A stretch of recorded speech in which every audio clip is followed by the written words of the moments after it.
presented by Maithili star Bihar.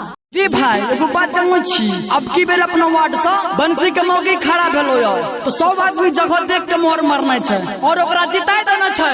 तब बंसी के मौके जिंदाबाद जिंदाबाद जिंदाबाद लोटा छाप जिंदाबाद जिंदाबाद जिंदाबाद।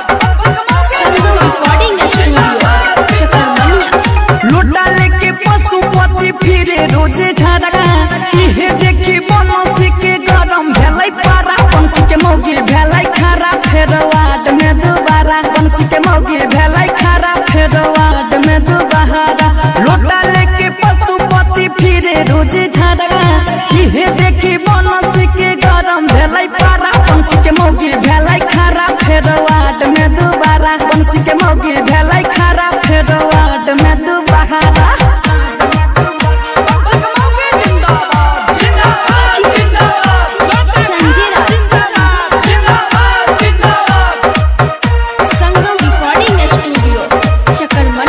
बंसी के मौके पर रखो विश्वास, गाँव में उ करता सब लोग के विकास।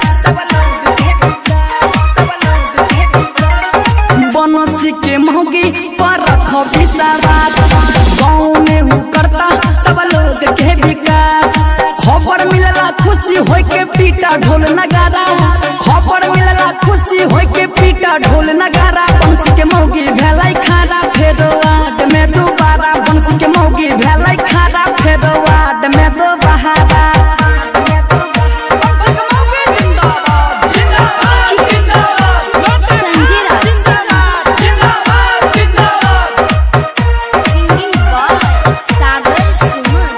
छैला बिहारी संग में करे पहरा चार, इहे देखी बंसी हो जाई छैना राज।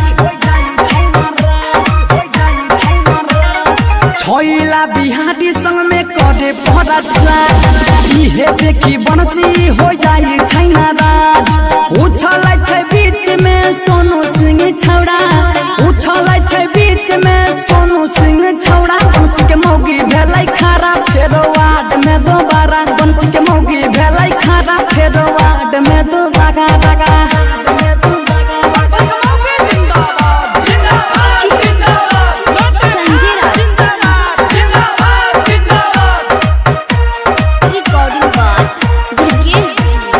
गाँव में बनैता भैया की हो रोड, सब मिल के दो हो भैया एक रे हो वोट।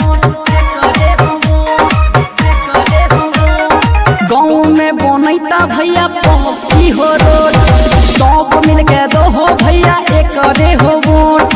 सागर सुमन दूर किसके छाई हो सहारा, संगम रणधीर राहुल के छाई हो सहारा। बंसी के मौके भेलै खरा फेर वार्ड में दोबारा, बंसी के मौके भेलै खरा फेर वार्ड में दोबारा।